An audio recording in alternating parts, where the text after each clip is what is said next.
sớm phát rồi. Tụi mình cảm ơn cha này dọc. Tụi mày là ai đó? Cảm ơn cha đi sửa sao.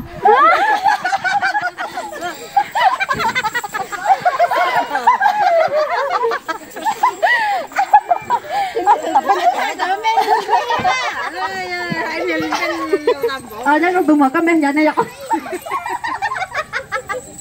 Lúc đây có phát sáng lâu à? Nó ạ.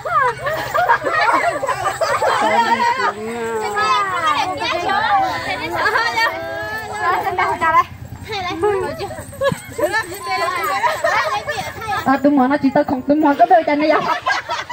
Đi nó cười xí ba ta.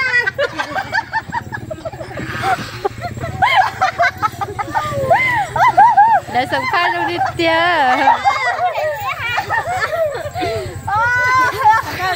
Sớm phát gì mà? Tôi đợi nó nhá. Đặt á. Sớm phát giờ đặt á. Đặt á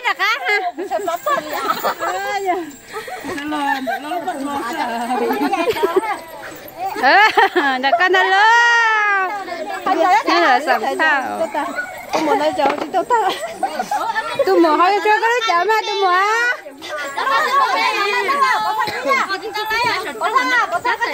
Chúng tôi nó phải nè. Nhá, có kìa cơ mà. Tôi mất trọt à. Alo, khó. Alo.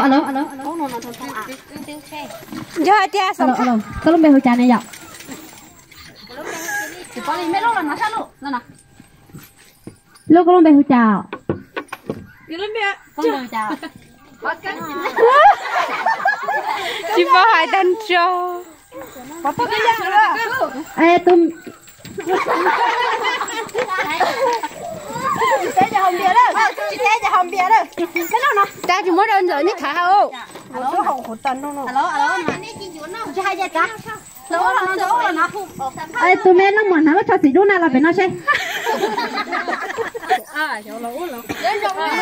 Một ta nó thêm đi rõ sao? Ê nó muốn có lúc bêu hồi cha này dọc. Uống bia hôm nào nè. Ê con này có tí nó chỉ hiệu có đúng câu luôn này dọc. Nó có sao? Lên chúa đó mà nó khổ. Lên chúa à, cái gì cho con đó. Ê. Lên chúa đó. Cả cá thằng ba chia hò.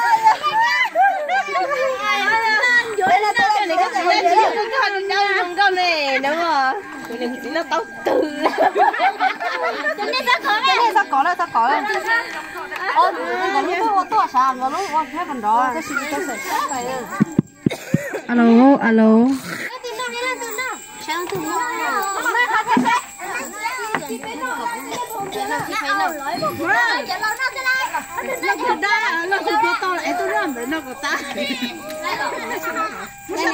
Nhá, uống á cà phê của nó ha.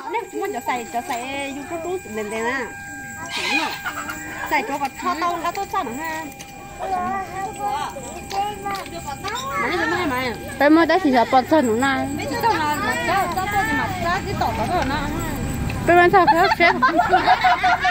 Ba.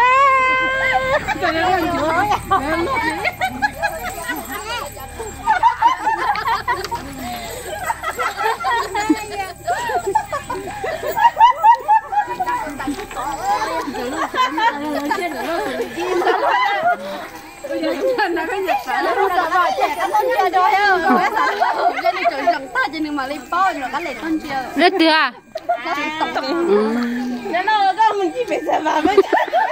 Đó thì ý là nó lâu.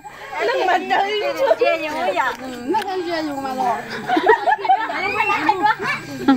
Mà xe này chắc ta chỉ một cuốn là chỉ nó này.